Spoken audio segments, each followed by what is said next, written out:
Imagine this: every day, someone you love and trust faces something that threatens their life. Our story begins with a grandmother who lives alone, uses a wheelchair, and seems to have a mysterious problem. She keeps falling. At first, the son thought it was an accident, but when it started happening more and more often, his heart was filled with fear. What happens when he is not around? He decided to install hidden cameras, and what he saw left him cold with horror. You won't believe what was on those recordings.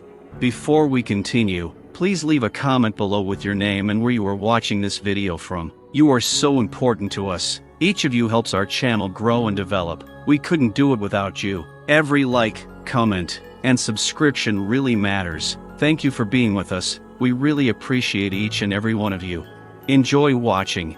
It began as an ordinary day in the home of Mrs. Jackson, an elderly black woman who had spent her entire life in a small house on the outskirts of town. Her son Marcus had always worried about her, especially since she began using a wheelchair after a stroke. But lately, something had been wrong. She had been complaining more and more about strange falls. At first, they were rare, seemingly random, but soon they became a regular occurrence. "Mom, how did this happen?" Marcus asked every time he came home and found her on the floor next to the chair. Grandma just waved it off, saying that she simply lost her balance, or that the chair had slipped on the carpet. But each time her voice became quieter and quieter, and there was some kind of fear hidden in her eyes, as if she knew something, but was afraid to say it. Marcus couldn't shake the uneasy feeling. Something was wrong here. His mother couldn't just keep falling over and over. Questions swirled in his head. Was it related to her health? Or was someone coming into the house while he was away? It was completely ridiculous, but these falls happened too often. He thought about her neighborhood. Old and rough, Mrs. Jackson had experienced injustice and disrespect because of the color of her skin, even from people who were supposed to help her. Marcus knew that racism was everywhere, hidden in simple things, in services, in the way doctors treated her, in the way her neighbors treated her. He couldn't help but wonder if someone was deliberately hurting her. They had experienced prejudice in the past, both at the hospital and at the supermarket, where the employees watched her every move with suspicion, as if they expected her to steal something. Could someone show their hatred in such a way?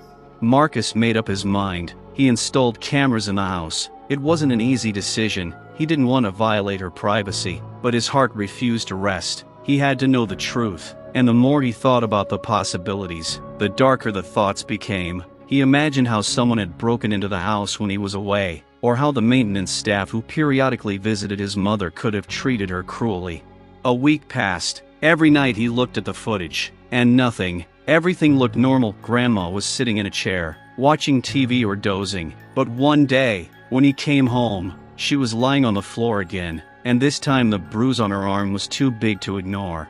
Marcus immediately rushed to the recordings, scrolling through the frames. Here she is sitting, here she begins to move, and here the chair seems to shake slightly. The next moment it slips to the side, and the grandmother, screaming, flies to the floor. What was that? Did the chair itself move, or did something make it do so? Marcus paused the video and zoomed in. What he saw was horrific. Marcus stared at the screen, his hands shaking. He rewound the footage several times, trying to catch even the slightest detail. Something was definitely moving the wheelchair. But what? At first glance, it looked like a normal fall, but with each viewing it became clearer. The chair had jerked too sharply, as if someone had pushed it. How was that possible?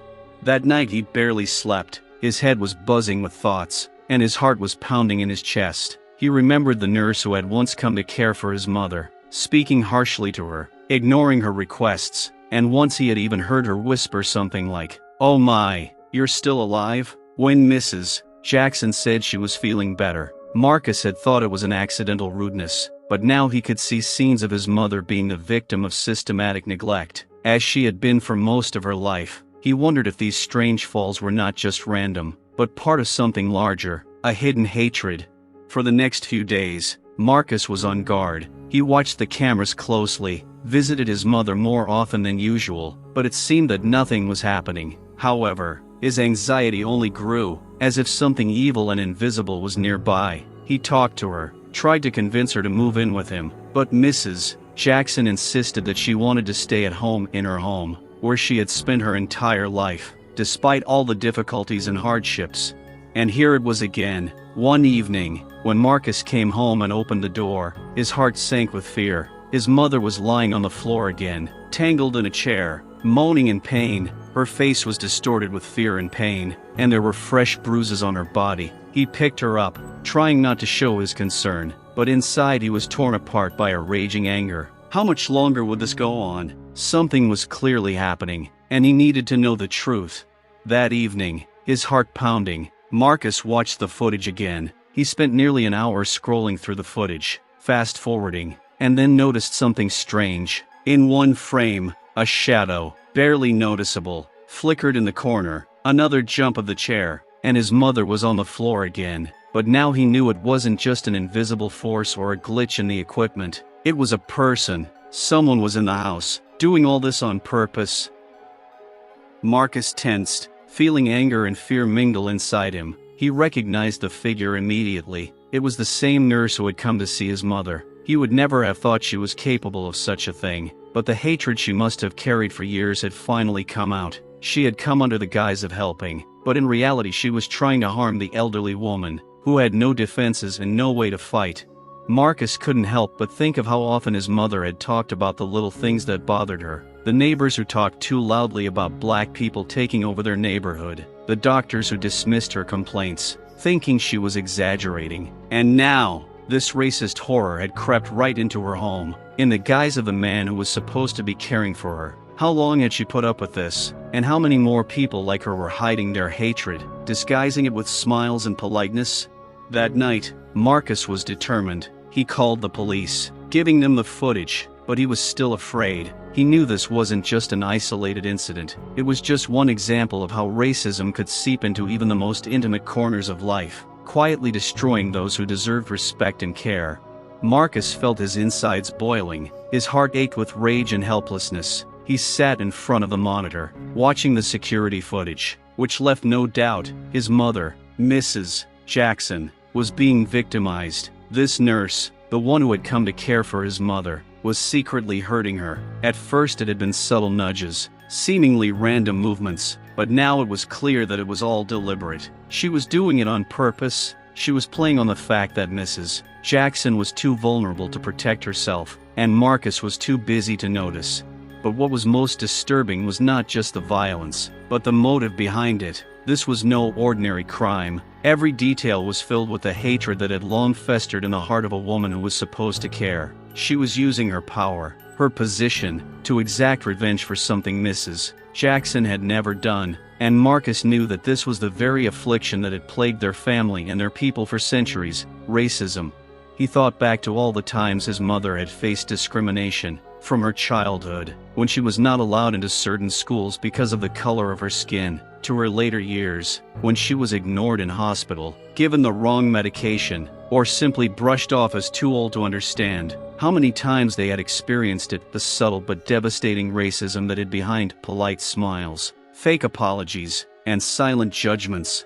As Marcus thought about all this, his rage grew. His mother, the woman who had worked all her life, raised him and his other children, struggled, had to endure humiliation and pain until the very end of her life. This nurse was just the tip of the iceberg, just one of those who indulged in violence under the guise of caring.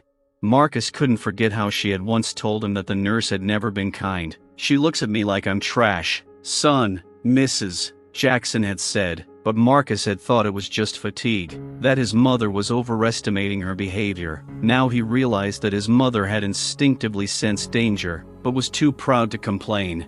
The next day, Marcus went to his mother's house early in the morning. He called the police, giving them all the evidence. When the officers arrived, they were shocked by the footage. An investigation was soon launched, and the nurse was arrested. But even with this justice done, Marcus felt it wasn't enough. This was one person who might be punished, but how many more were out there? How many more elderly black women were suffering in silence, being abused by those who were supposed to protect them?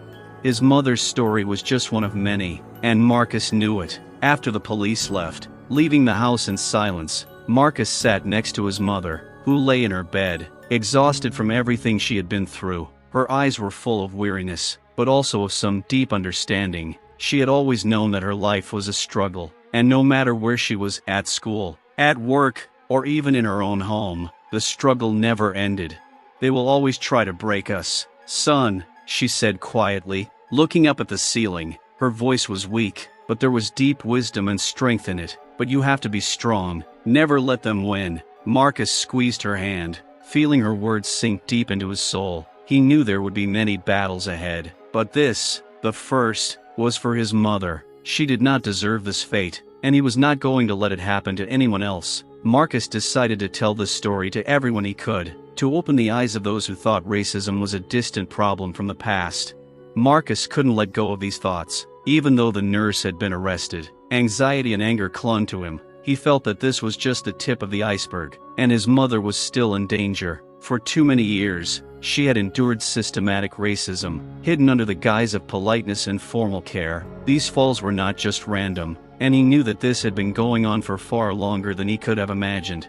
That evening, sitting next to his mother, Marcus tried to start a conversation he had been putting off for several days. "Mom," he began, lowering his head and avoiding her gaze. "Why didn't you ever tell me they treated you badly?" Mrs. Jackson was silent for a long moment, as if considering her answer. Her wrinkled hands rested on the blanket, and her eyes were fixed on something far away, as if she were seeing her whole life before her. "Because, son," she finally said, slowly turning her head in his direction, "this is nothing new to me. I've seen it my whole life, no matter where I've been. At school, at work, even when I'm grocery shopping, I've learned to keep quiet."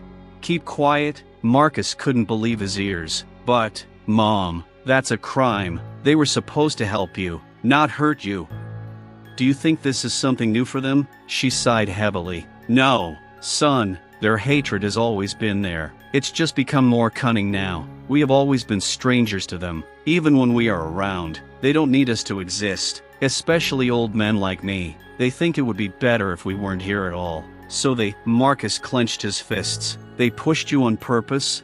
"Of course," she smiled sadly. "The nurse wasn't the first to decide that I wasn't worthy of respect. Every time I fell, I saw it in her eyes. Do you know what she said to me once? When you left?" Mrs. Jackson paused, remembering the terrible event. "People like you should have disappeared when they were brought here in chains. That's what she told me." Marcus froze, his heart nearly stopping with rage. He couldn't believe that such words could be said to a man who had worked honestly all his life, who had done nothing but be born with a different skin color. "Why didn't you say anything?" he asked, unable to hold back his tears. "Why didn't you tell me?" "Because it wouldn't change anything, son," she said, shaking her head. "I'm too old to fight it again. I've fought it all my life. And you know what I've learned? They won't change. Only the masks change, but the hatred remains." Marcus couldn't believe that his mother had lived her entire life in the shadow of that hatred. He couldn't accept that she had to endure pain and humiliation from the people who were supposed to be helping her. "I won't let this continue," he said firmly, feeling anger boiling inside him. "I'm going to tell this story. Let everyone know what's really going on. This can't go unpunished."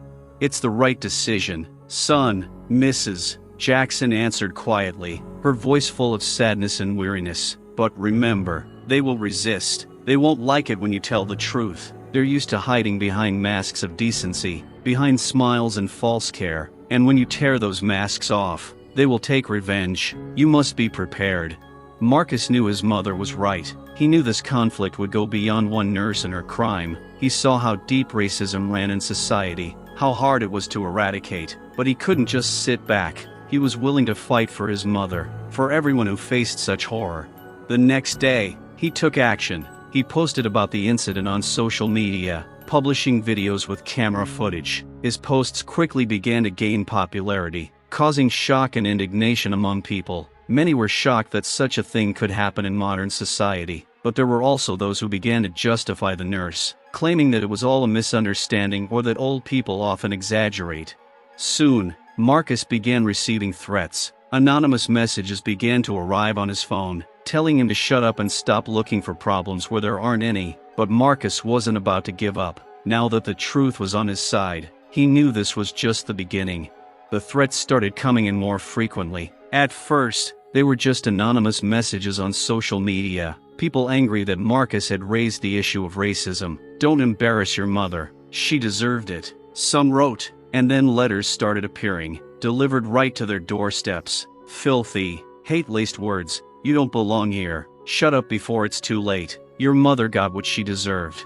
Marcus sat in his living room and reread the messages, his heart clenched with fear, but even more so with rage. He couldn't believe that people were so angry, so hateful, that they would threaten him and his ailing mother simply for exposing the truth. He knew he was up against a deep system of hatred, with dark roots that stretched back into every aspect of society, but to see it so clearly, to have physical evidence of it on his doorstep, was unimaginable. One night, as Marcus lay in bed, he heard a strange rustling outside the window. His heart began to pound so loudly that it felt like it was about to jump out of his chest. He quietly approached the window, afraid to stick his head out, and saw a figure flash in the shadows. Someone was in their yard. He froze, trying to figure out what to do next. Then he heard a sound, something metallic fell and rolled along the asphalt. Suddenly, all the threats he had received over the past few days flashed through his mind. What if this was more than just intimidation? What if someone really decided to do something more terrible? He quickly grabbed the phone and called the police. A few minutes later they were there, but they found no one, just an empty can lying in the grass. The police looked around, but found no trace of the attacker. However, this event left a deep mark. Marcus could no longer feel safe even in his own home. His mother was still too weak to move, and Marcus did not know how to protect her from the invisible threat that seemed to be approaching from all sides. The next day, when he came to his mother to check on her, she looked at him quietly and asked, "Is something wrong? Son, you look like you haven't slept all night." Marcus took a deep breath and sat down next to her on the edge of the bed. "I'm scared, Mom," he said, admitting it openly for the first time. "These people, they're threatening me. Us. I heard someone in the yard last night. I'm afraid they might do something terrible." Mrs. Jackson looked at him with understanding, her gaze full of quiet strength, as if she knew more than he could imagine. "It's what I've lived with my whole life, Marcus," she said quietly. "Fear, threat. But you know what I've learned over the years? Fear is what they want. They want us to be afraid, because if we're afraid, we shut up. If we're afraid, they win. But you don't have to be afraid, son. It's the only thing they have against us." Marcus listened to her, feeling his hands tremble with pent-up tension. He didn't know how to deal with this fear. He was ready to protect his mother, but how could he fight an enemy that attacked from the shadows, that hid behind anonymous messages and late-night visits? That night, he set up cameras again, this time not just in the house but around it. He beefed up his security, contracted a private security company, but even that left him feeling uneasy. There was a sense of impending danger, as if something invisible and dangerous was circling their home, waiting for its moment to strike. Then one night there was a loud knock on the door. Marcus jumped out of bed, his heart stopping in his chest. He grabbed the baseball bat that was lying next to the bed and slowly walked to the door. The knock came again, louder this time. "Who is it?" he shouted without opening the door. There was no answer, only heavy breathing from the other side. Marcus shouted again, and suddenly heard a whisper. "Do you know what they do to traitors, boy?"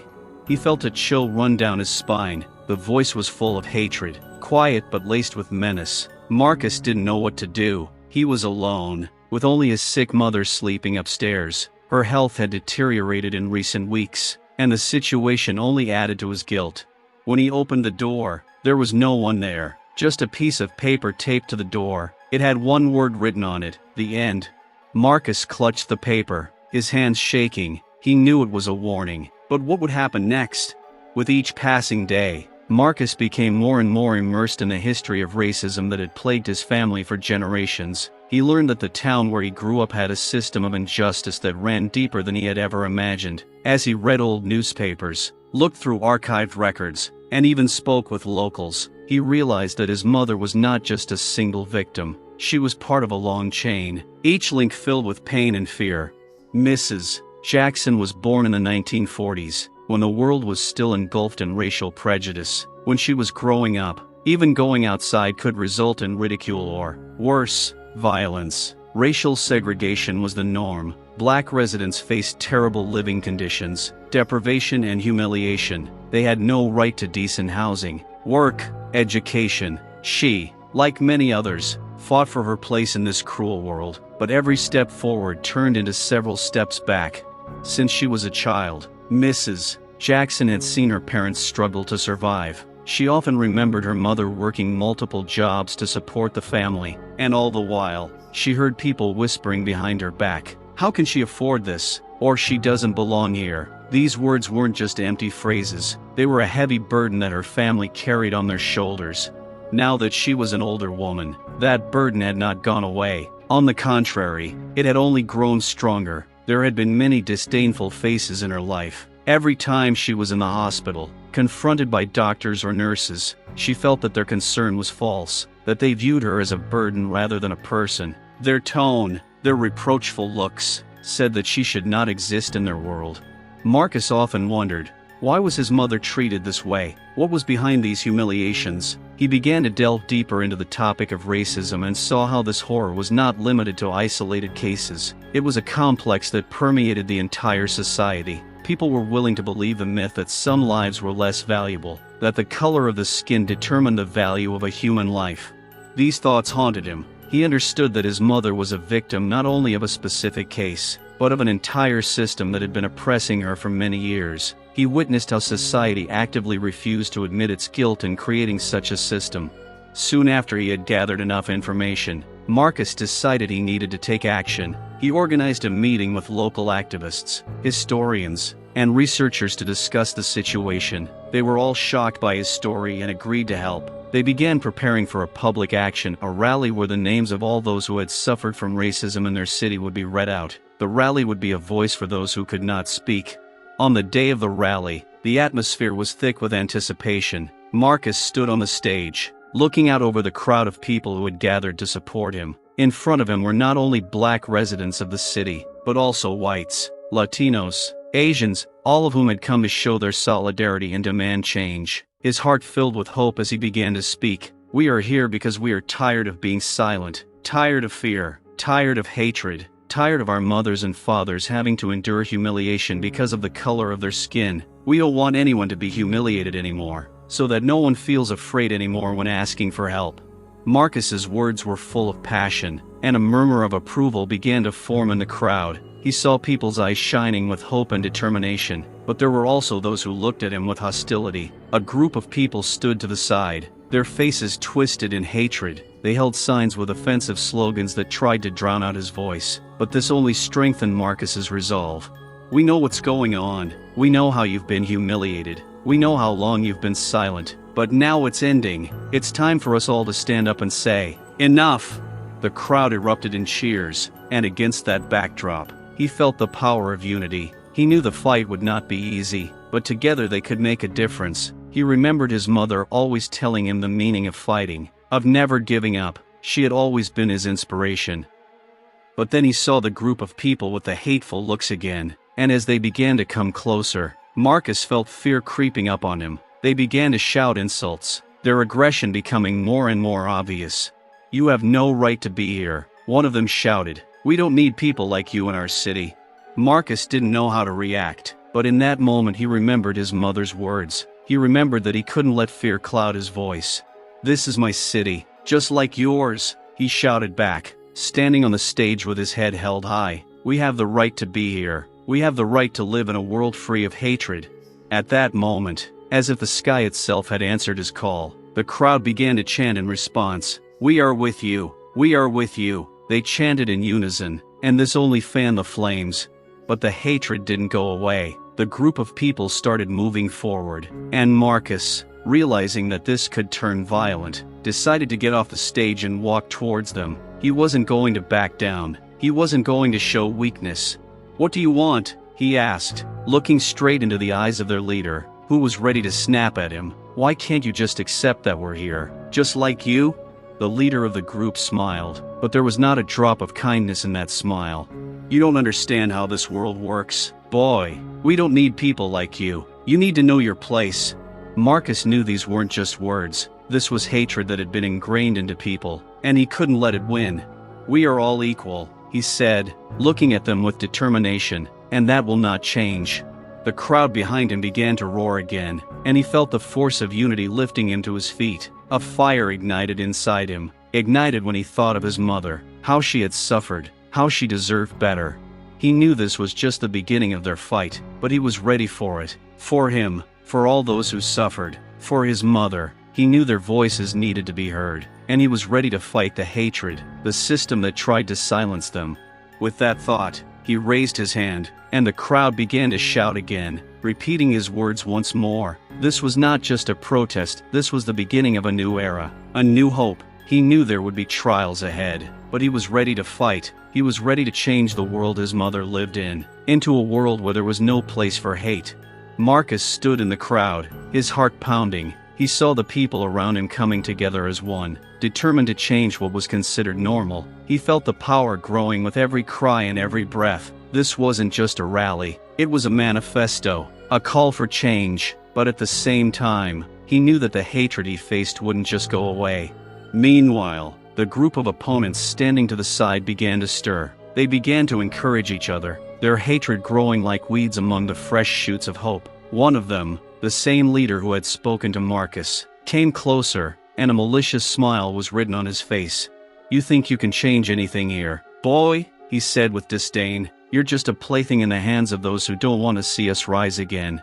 Marcus felt his heart tighten with rage. He knew these people weren't just enemies, they were part of a system that had humiliated his mother and so many others. Their words were laced with hatred, but he knew he had the strength to stand up to that hatred. "We will not remain silent any longer," he replied, trying to keep his voice confident. "We will not let you take away our right to be here." As if hearing him, the crowd began to scream again, and at that moment he saw his old friend Kevin step forward. Kevin, a white guy, was one of the few who had always supported Marcus. "You guys will never understand what it's like to be human," he said, looking at the aggressive group, "but we're all here, and we're going to fight together." It was a powerful statement, and his support drew cheers from the crowd. Marcus looked at Kevin with gratitude. He knew that true strength came from unity, and they had to use that to overcome the hatred that filled their lives. But suddenly everyone turned around when the leader of the group, enraged by the shouting of the crowd, rushed forward. He grabbed a poster from one of the rally participants and, tearing it into pieces, shouted, "You are all out of place here. You lack the courage to admit that the world belongs to us, not to you." At that moment, panic broke out. People began to retreat. Some began to scream, but Marcus, looking at the whole scene, understood that this was the moment to stop the hatred. He decided to intervene. "Stop!" he shouted, raising his hands to draw attention to himself. "Let's not let hate destroy what we're building. We're not here to fight. We're here to unite and make our city a better place for everyone." Some began to calm down, but the leader of the group, on the contrary, only became more heated. He turned to his associates, pointing at Marcus. "You see, he talks about a world where we are all equal, but what does that mean for us? We can't let them intimidate us." Marcus felt his heart beat faster. This man wasn't going to back down. He knew this was going to be dangerous, and if they didn't stop the hatred, it could end in violence. "We all deserve respect," Marcus shouted, looking into the eyes of each of those standing before him. "I am here to tell you that you cannot take away our dignity. We are here to protect each other, not attack." The crowd shouted back again, and his voice grew stronger. He felt the support of the people around him. They were all ready to fight, ready for change. But the hatred did not subside. The leader of the group stepped forward, his eyes blazing with anger. "You think you can talk to us like that?" he said, his voice full of menace. "I'll teach you respect." Marcus couldn't afford to be afraid. He took a step forward, looking his opponent in the eye with determination. At that moment, he felt stronger than ever. "If you think you can scare me, you're wrong. I won't give up. I'll stand up for my family, for my mother, for everyone who suffered from your hatred." The words he spoke caused a powerful wave of support among the crowd. People began to rise, and the fear that had gripped them began to dissipate. They saw that one man could change the course of events. The leader, realizing that he was losing control, clenched his fists and rushed at Marcus. But at that moment, the crowd did not stand aside. People who had been humiliated for a long time began to stand up. Several men stepped forward, blocking the path to Marcus. "Enough!" one of them shouted, his voice full of determination. "Don't touch him!" Marcus felt excitement wash over him. He was prepared, but looking at the faces of his allies, He saw that they were ready to fight. This support gave him strength, and he knew that together they could stand against hatred. The leader of the group stopped, realizing that his threats were no longer working. He looked at the crowd with disbelief, realizing that he was not alone in his hatred, but Marcus had support, family, friends, and, most importantly, people willing to stand up for their rights. "If you want war, we will fight," Marcus said, his voice confident, "but we will not fight hatred. We will fight for love, for understanding, and for justice." With these words he turned to his followers. Their faces were shining with hope and determination. They were not ready to retreat. They were ready to fight. "Let's show them that we will not break. Let's show them that we are stronger than their hatred." And the crowd, inspired by his words, shouted back. They were united, and that unity gave them strength. They knew there would be a struggle ahead, but now they were not alone. They had family, they had a community, they had hope. And when that day ended, each of them knew that a new era had begun, an era in which they did not simply endure, but fought for their right to life and dignity. With that determination, they went on to build a world in which their mothers, their children, and themselves could live without fear. At that moment, when the crowd shouted in unison, the hatred that had spilled out from the group of opponents flared up with renewed vigor. The leader, with anger in his eyes, turned to his supporters, pointing to the people gathered under the flag of justice. "These black people have no right to be here," he shouted, looking at Marcus. "They think they can just come and take our place, take our country. We won't let that happen." The cheers from his group grew louder. Marcus could feel the atmosphere around him heating up. Hatred was fueling the fire, and he knew it was now or never. "We're not taking anyone's place," he replied, pushing his way through the crowd, his voice full of determination. "We're here to be heard. We're here to unite and show that each of us has a right to this place, no matter the color of our skin." But Marcus's words were a challenge to the group, and they began to move forward, ready for a confrontation. Their hatred was like a powerful current, and every step brought them closer to conflict. One of the opponents, Brake, took a step forward, his face twisted in anger. "You think you're so important, boy?" he said with disdain. "You're just a black boy who doesn't know what life is. Do you think your words mean anything?" Marcus couldn't contain his anger. Memories of his mother being humiliated came flooding back to him. He remembered her tears as she talked about being bullied repeatedly at work, people laughing and pointing at her. These memories gave him strength. "You don't understand what it means to be human," he shouted back. "You've never experienced what it's like to live in fear because of the color of your skin. You're just a reflection of the hatred we must all destroy." Marcus' words made Brake furious. He stepped closer, swinging his fists, ready to attack. A crowd gathered around. Some began shouting threats, and everything began to resemble a volcano ready to erupt. "I'm not afraid of you," Marcus screamed, feeling his blood boil. "I will stand up for myself, for my family, and for everyone who suffers from your hatred." This time, Marcus didn't back down. He noticed that his supporters were also becoming more confident. People began to step forward, ready to support him. This determination flared up like a fire spreading through a forest. "Don't let them intimidate you," Kevin shouted, standing next to Marcus. "We're all here for the same goal, and we won't let them break our spirit." The crowd began to scream again, and that was the signal for action. However, Brake and his group were not going to back down. They bared their fists, ready to fight. Brake stepped forward and, without thinking, pushed Marcus in the chest.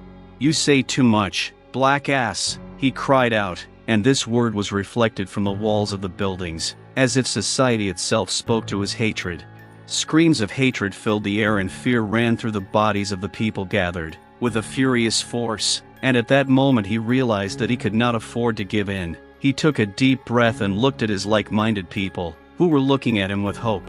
"We are not afraid," he shouted, raising his hands. "We have come here to claim our rights. Our fight is a fight for love and justice, not for hatred and prejudice." But Brake just grinned, his eyes blazing with malice. He turned to his allies and shouted, "These blacks think they can just come out and take everything. We have to show them who's boss."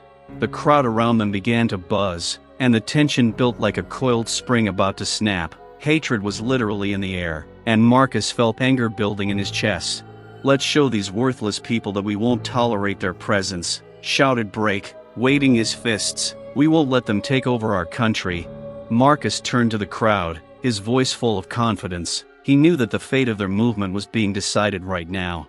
Listen, friends, we are here to defend our rights and show that we are all people. Each of us has the right to freedom, regardless of the color of our skin, he said, and his voice resembled a loud battle cry.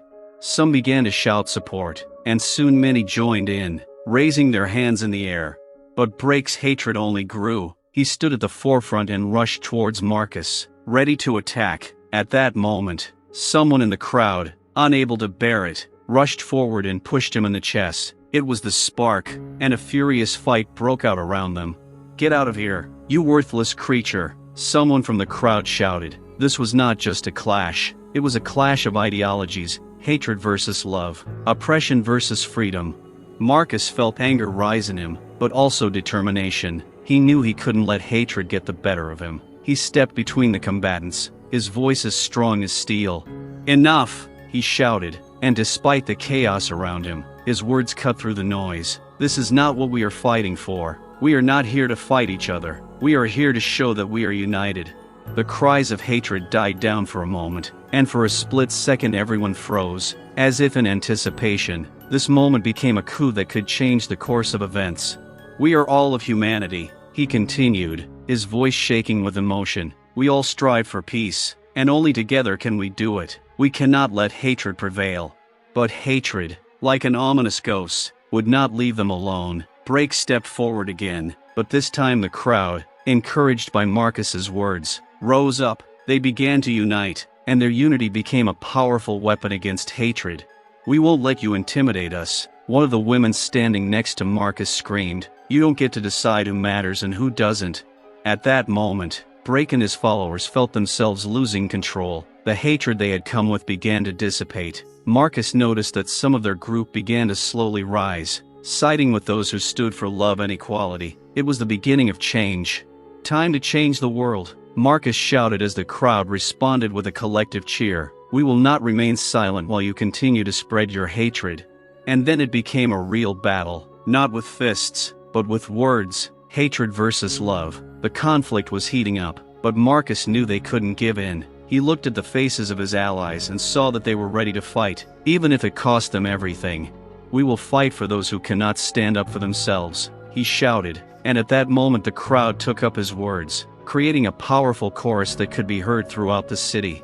Marcus felt the spirit of unity permeate every cell of his body. They were here, and they weren't going to leave. Together they stood against hatred, and this was only the beginning of their fight.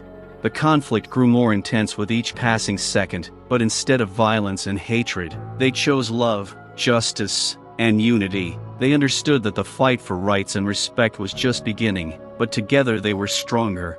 At that moment, everyone realized, love and justice will always triumph over hatred. The crowd grew, and every word Marcus spoke sent a wave of unity. Emotions overwhelmed him as he saw how even in the midst of confusion and fear, people were united. However, the hatred of Brake and his group remained like an ominous shadow. They were not going to back down. "These blacks must be put in their place," shouted Brake, turning once more to his followers, his words echoing like searing arrows, piercing the hearts of all who heard him. The cries of hatred grew louder, and Marcus felt his anger boiling up. He needed to stand up for not only his own rights, but the rights of all those who had suffered from systematic hatred. He raised his head, feeling his chest fill with determination. "We are not going to be silent," he shouted, trying to be heard above the noise. "We are here to show that our lives matter. Each of us has the right to dignity, regardless of the color of our skin." Marcus turned to the group of people gathered behind him. He saw some of them begin to rise, clenching their fists and holding up signs. Their eyes were ablaze with determination, and it gave him strength. "They may hate us, but we will not let them break us," he continued, his voice full of emotion. "We must show them that we are stronger than their hatred, stronger than their fear." Brake, feeling that he was losing control of the situation, stepped closer, clenching his fists. His hatred intensified, and he felt that conflict was inevitable. "You talk too much, boy," he snapped, his voice full of menace. "Let's see how you talk when I bring you down to earth." "No!" one of the women in the crowd screamed. "This is not what we want. We are here to fight for peace and justice, not violence." But Brake didn't hear. He He rushed forward again, but the crowd, sensing that truth was on their side, stepped forward, fighting not only for themselves, but for all those who suffered from systematic oppression. It was a moment when each of them realized that their voices and actions could change the course of history. At this point, Brake and his group began to take steps back. They had not expected such determined resistance. Each of the participants in the rally understood that they could be part of something bigger than just a protest. This was a fight for human rights, for recognition, and for freedom. "If you want war, we will give it to you," Marcus shouted, his voice rising above the crowd. "But we will not fight with hatred. We will fight for peace." These words became a powerful signal for all those present. They began to raise their posters and shout in unison, "We demand justice. We demand equality." With each word that he spoke, Brake's hatred weakened. He looked at his fellow believers, who were beginning to show doubts. The people standing next to him began to shift toward those who advocated peace. "I won't take part in this," said one of his supporters, moving away from Brake. "This is wrong." It was like a cold shower for Brake. He felt the ground slipping from under his feet, and those who realized that hatred would bring no good began to gather around him. "You're a coward," Brake shouted, but his voice had lost its former strength. Now he was alone against the crowd, full of determination and hope. "It's not cowardice," a woman in the crowd responded, her voice full of dignity. "It's courage to stand up for what's right. We're not here to spread hatred. We're here to fight for unity." The crowd cheered again, and Marcus felt a fire ignite in his heart. He knew they could make a difference, but only if they stayed together. "We will not give up," he shouted, raising his fist in the air. "We will fight until we have equality. We are here to show that every vote counts." Now Brake looked at the crowd, realizing that his attempts to intimidate people had failed. The entire protest had become a symbol of resistance, and Marcus knew that they could make a difference. But suddenly, sirens sounded. Police cars began to converge on the scene, and the tension in the air became palpable. Uniformed men stepped out of their cars, their eyes stern. "Disperse," one of the policemen shouted, his voice stern and commanding. "This is an illegal assembly." Marcus felt fear creeping back into the crowd, but he knew they couldn't give up. He turned to his comrades. "We can't leave," he shouted. "We have to show them that we have a right to be here." "Yes," many cried out, and it was like a powerful choral cry. "We will stand up for our rights," he continued, realizing that now their words could be decisive. "We will not leave until we are heard." The police began to close in and the unrest became apparent. Some protesters began to back away, but most remained in place, ready to fight for what was right. "We are peaceful protesters," shouted one of the men standing next to Marcus. "We are not going to give in to your threats." The policemen exchanged glances, and the tension increased. A real struggle broke out before everyone's eyes. On one side were the oppressed, demanding justice, and on the other were the authorities, ready to suppress any protest. Marcus knew this was a key moment. They couldn't just walk away. He stepped forward, ready to face the police. "We demand to be heard," he shouted, and his words echoed in the air like a powerful call to action. The crowd, inspired by his determination, began to rise. People began to clench their fists and chant, "We won't leave! We won't leave!" With each passing second, their screams grew louder, and the hatred that had long ruled the city began to waver. Marcus knew that the fight for justice was just beginning, and with each step they were getting closer to their goal. It was at this moment, when the whole system seemed ready to collapse, that they realized that strength is in unity, and hatred cannot break them. Each of them was ready to stand to the end, and this was only the beginning of their fight. The tension in the air was so thick you could cut it with a knife. The police officers standing in a row, in their uniforms and with shields in their hands, looked at the protesters with hostility. They were not going to back down easily. Every police officer seemed ready to use force, and this caused fear in the hearts of those gathered. "Disperse, or we will be forced to use force," one of the officers shouted, his voice sounding like a bolt from the blue. Marcus, however, was not about to give up. His heart was pounding so hard it felt like it was going to burst out of his chest. He knew that behind every word he spoke was an entire generation that had suffered from oppression. "We are not leaving," he shouted, his voice full of determination. "We demand justice and equality. We are here to show that our voice matters." The crowd began to rise, people on their feet, clenching their fists and raising their placards. They were not going to back down. The cries of hatred and fear that had been coming from Brake's group were now mixed with cries for justice. But the police did not expect such a reaction. One of them, aggressively disposed, stepped forward and began waving a baton, threatening the crowd. "Get out, or we'll disperse you," he repeated, and there was anger in his voice. At that point, one of the protesters, feeling out of place, threw a rock at the police. This was the spark that ignited the fire. A rock hitting one of the police officers' protective gear caused an immediate reaction. The officers began moving forward, batons in hand, ready for violence. "This is your last warning," one of them shouted, his voice taking on the quality of a command. The situation escalated rapidly. Suddenly, the police began to advance, and the crowd of protesters was on the verge of panic. Marcus felt anxiety brewing in his chest. He knew they couldn't let hatred prevail. "We are peaceful," he shouted, trying to stop the violence that was starting to flare up. "We don't want fights." But in response, a loud scream was heard and the police began to hit the protesters with batons. There were groans and screams as people began to fall to the ground, trying to escape the blows. Marcus felt his heart sink. He couldn't watch his fellow protesters suffer. He stepped forward, trying to get between the protesters and the police. "Don't hit them," he shouted, his voice breaking with emotion. "We're here for peace." But his words had no effect. The police, overcome with hatred and fear, continued to attack, and the crowd scattered, trying to avoid the blow. "Get out," shouted Brake, who had reappeared in the midst of the confusion. "I told you to get out of here." At this point, he was joined by other supporters and they began to physically attack the protesters, using fists and threats. "You have no right to be here," one of them shouted, heading towards the group standing next to Marcus. "You don't belong here." A real melee broke out around them. Blows, screams and groans filled the street. Many protesters began to try to protect each other, but with each passing second the violence escalated. "That's not what we're fighting for," one of the women screamed, trying to get the others to rally. "We need to stick together."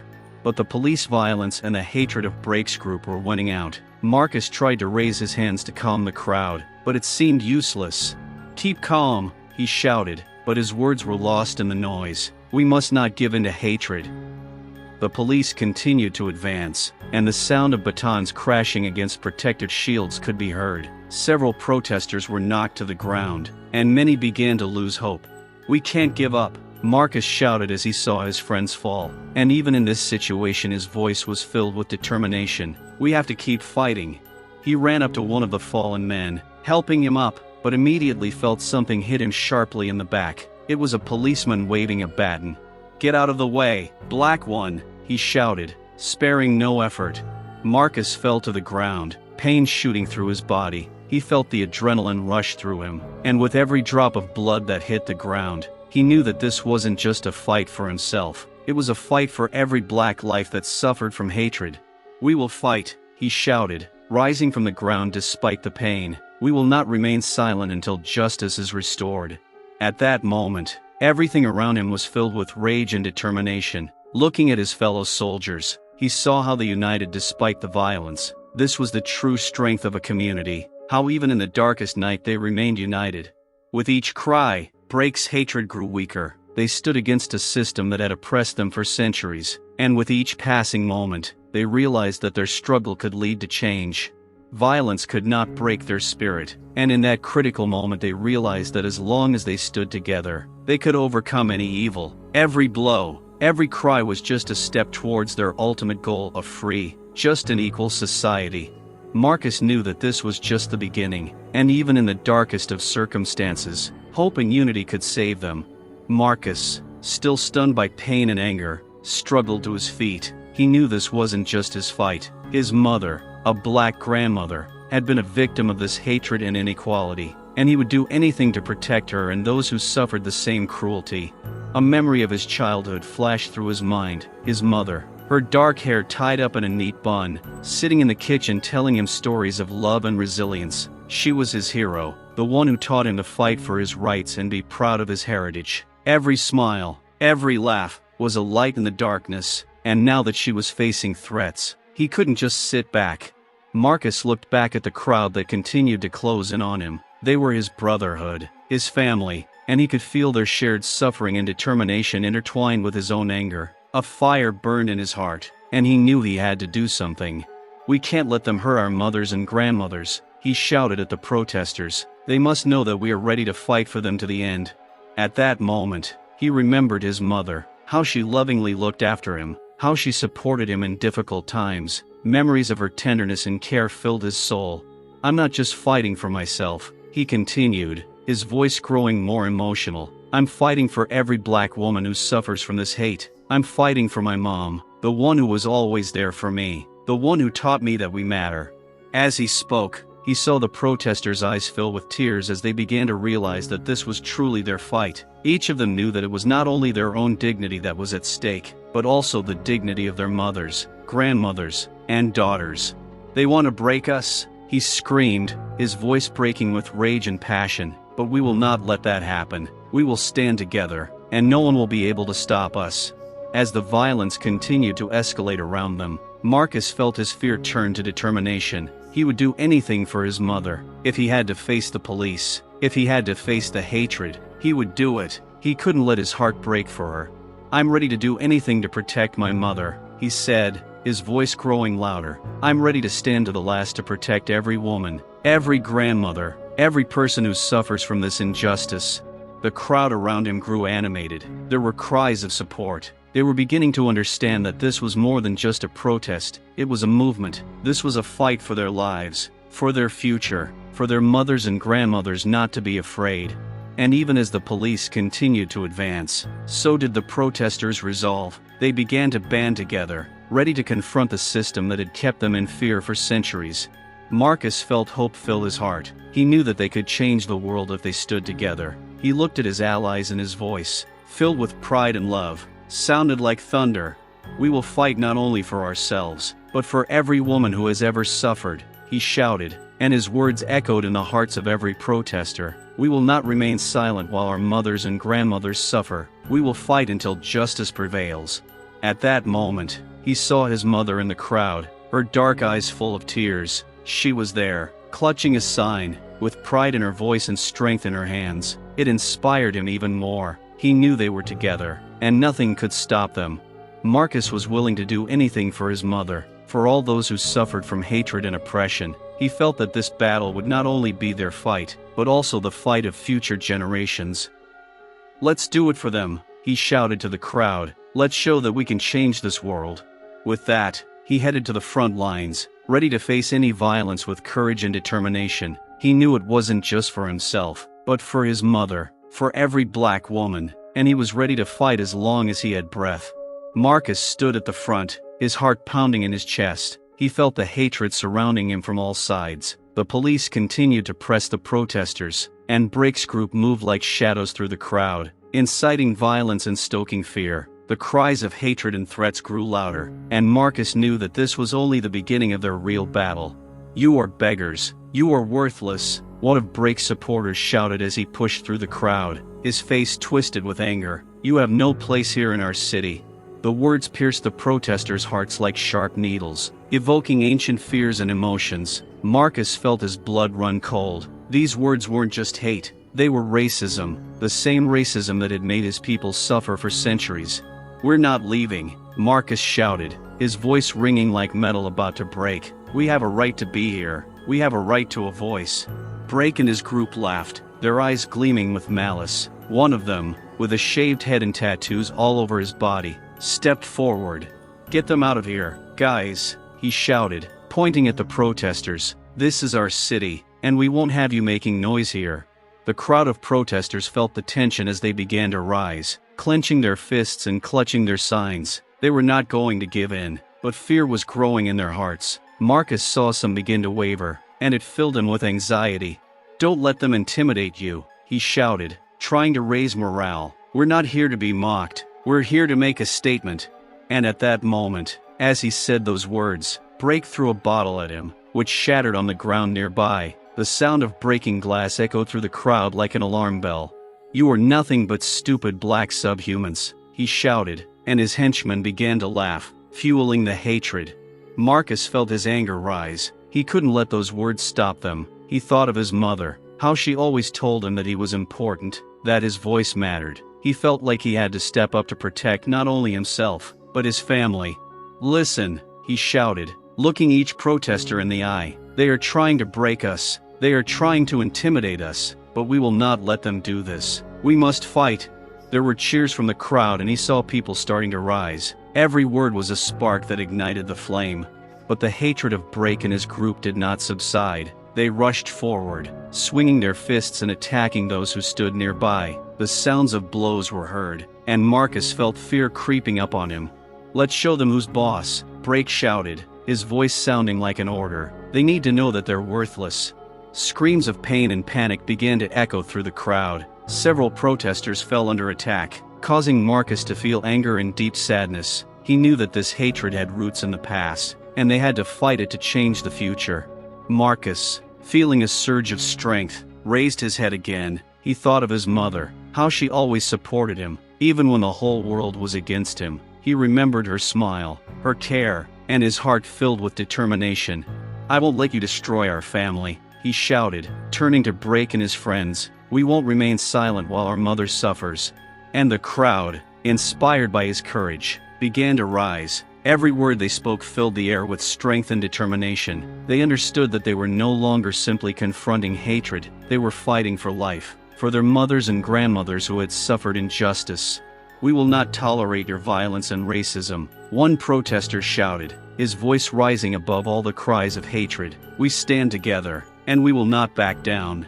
But Brake and his group weren't giving up. They started to rise, and Marcus could feel the tension building. Bangs, screams, and fear filled the air like thunder before a storm. Marcus knew this was their chance to change everything, and he was ready to fight. He understood that fighting for his mother and for all those who suffer from racism takes courage.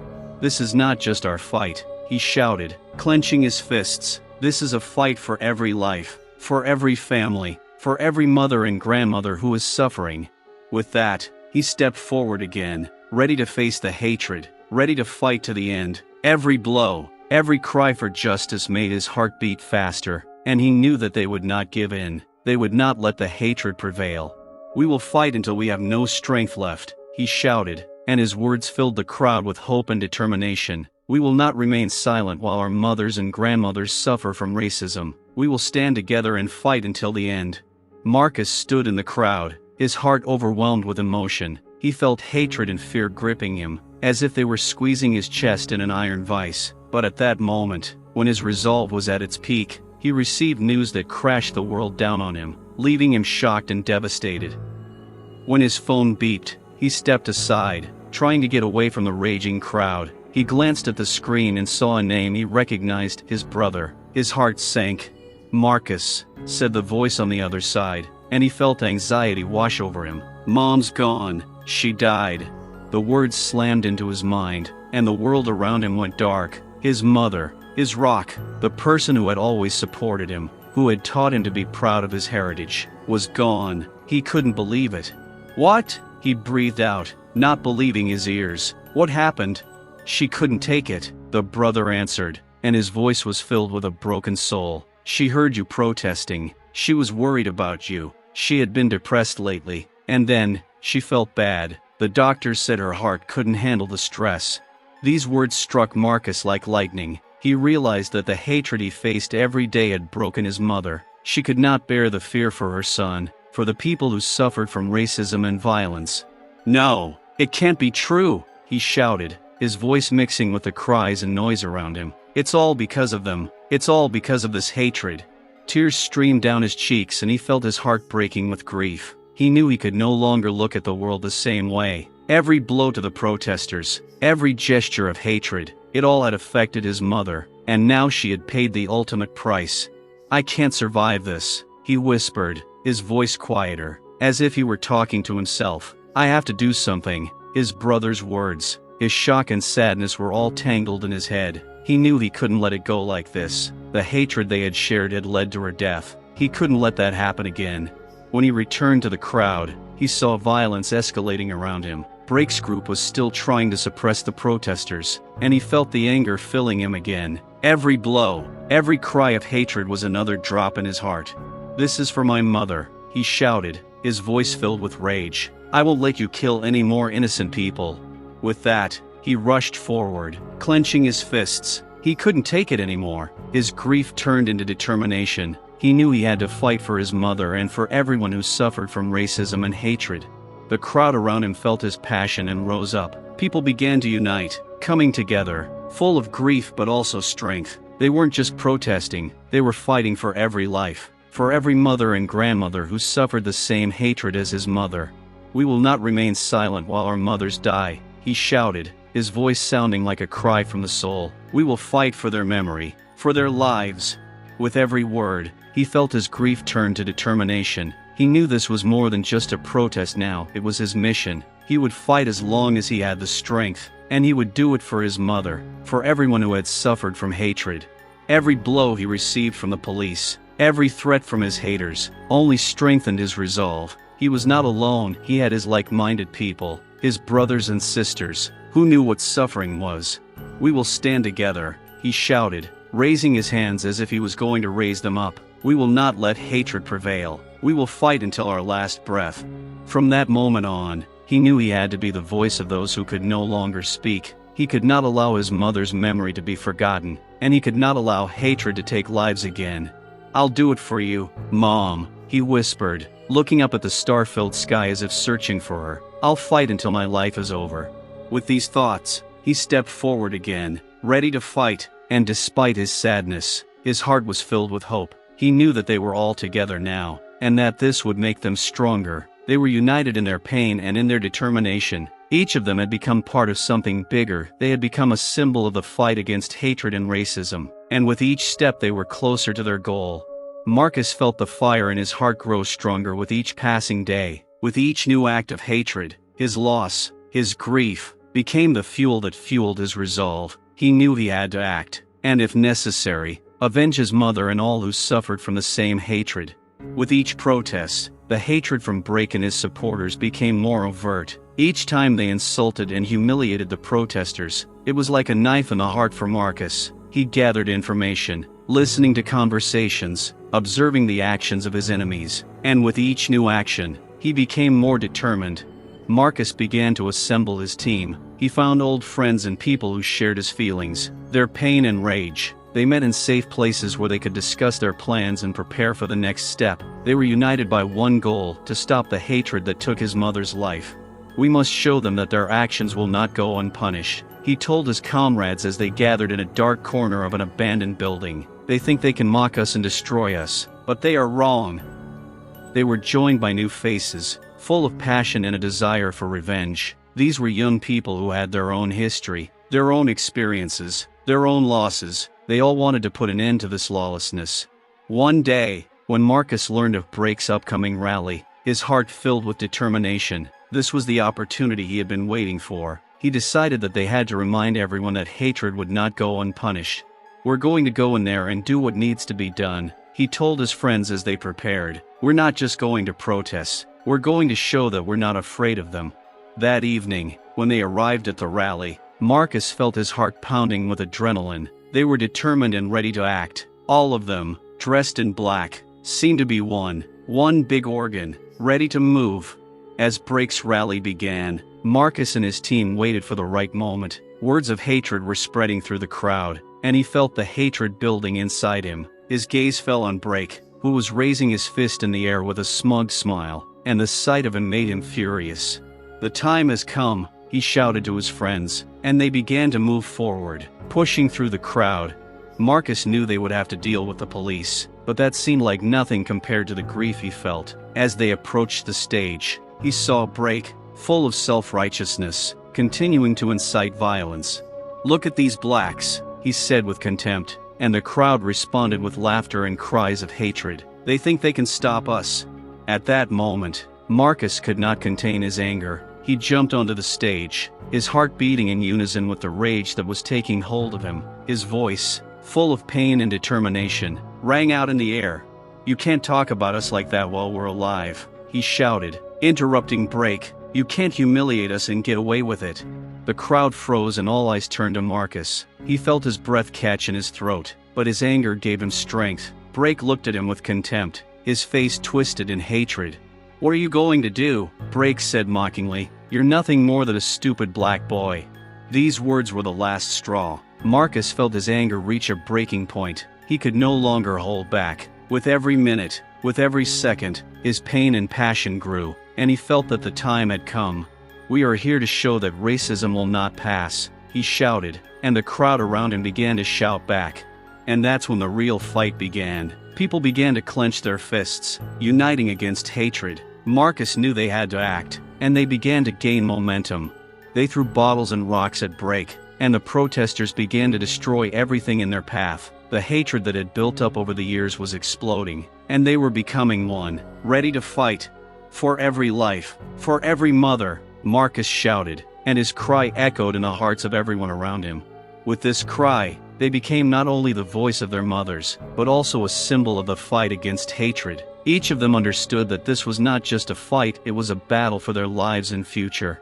As the fight progressed, with chaos all around, Marcus couldn't take his eyes off Brake, who now looked scared. He hadn't expected such determination from the protesters. He hadn't expected Marcus to be such a shining example of strength. Marcus continued to fight, his blood boiling, and he felt every drop of sweat, every blow, every tear strengthen his resolve. He knew he had to avenge his mother, all the pain she had endured, and all those who had lost loved ones to hatred. Brake, scared, started to retreat, but Marcus stepped forward, not letting him go. He knew this was his moment, and he couldn't miss the chance. "You will pay for everything you have done," he said, his voice a menacing rumble. And at that moment, when hatred, fear and pain intertwined into one, he realized that this was not only his revenge, it was a fight for all who suffered, and this fight was just beginning. Marcus stood there, clenching his fists, his heart pounding with adrenaline, and he felt the mounting hatred of those around him fill his resolve. Brake retreated, scared, and around them there was an atmosphere of fury and unity. Each protester knew that they were standing not only for themselves, but for those who could no longer fight. When the crowd saw their leader showing fear, it became a spur to even greater determination. People began to gather around Marcus, his passion becoming their inspiration. "For every life, for every mother," he shouted again, and cries of unity echoed across the court. "We will not let this continue." Brake, seeing his support crumble, decided to take action. He tried to shout loudly that their actions would not change anything, that the hatred would always exist, but his voice was lost in the roar of the protesters. Marcus felt the fire inside him rise higher than ever.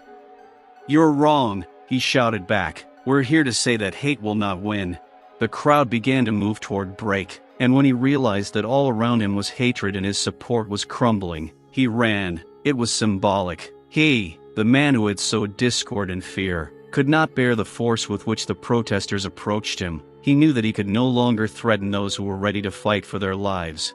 Marcus felt relieved as he saw Brake running. It wasn't just his victory, it was a victory for everyone who suffered from hatred. He had not only avenged his mother, but he had become a symbol of hope for many. When the protest ended, the crowd dispersed, but did not disappear. People embraced each other, sharing the pain of loss and the joy of victory. Marcus stood in the center, aware that the fight continued. They had learned that hatred could not win if they stayed together, and that their strength lay in their unity. He remembered his mother's words, "Strength does not come from fighting, but from uniting," and now he knew she was right. This was not the end, but only the beginning of their fight for justice and equality. Despite all the hardships and pain they had endured, he felt that brighter days lay ahead. Together, they would become a voice for those who could not speak, and his heart was filled with hope. And despite the loss, he knew that his mother would always be with him in his fight. Her memory would live on in every step he took and every voice he raised. They would continue to fight to change the world for the better, and they would do it for love, for memory, for everyone who had ever suffered from hate. This was more than revenge. This was a matter of honor. This was their life, and they knew that together they could overcome any obstacle. Marcus was ready for this fight, and his heart was filled with determination. He was not alone. They were together, and together they would fight to the last. Marcus felt anger and determination fill every cell of his body as he looked at Brake, who now seemed to be surrounded by fear and despair. This was his time to pay tribute to his mother and all who suffered from racism and hatred. With each passing second, the battle became more and more violent. The protesters, united by a common goal, grew like an ocean, swallowing everything in its path. Every cry, every word spoken in unison, reminded them of the pain they had endured. "We will not be silent," Marcus shouted, raising his fist in the air. It was more than a cry of rage, it was a promise that their fight would not end. He knew that they were fighting not only for their freedom, but for the future they deserved. Amidst the chaos and riot, Marcus looked back at Brake, who seemed to be seeking refuge among his group, but they began to retreat, giving in to the onslaught of protesters. The hatred that had once seemed impenetrable began to dissipate. "This is not just my fight," he said, addressing the crowd. "This is our fight, for every life, for everyone who suffered." And with that, he rushed forward, ready to confront Brake. A spark of hope ignited in his heart. Brake, realizing that he was losing control, tried to escape, but it was impossible. The people, sharpened by rage and determination, were closing in on him. Marcus felt confident that he could now change the course of events. The moment he came face to face with Brake, everything around him froze. They stood there, staring at each other like opponents in the ring, waiting for the signal to attack. "You will never be able to break us," Marcus said, his voice firm and confident. "You will pay for everything you have done." Brake, realizing that he could no longer bear the weight of hatred, stepped back sharply, but this only angered the crowd. They would not let him go, they were united, and their strength grew.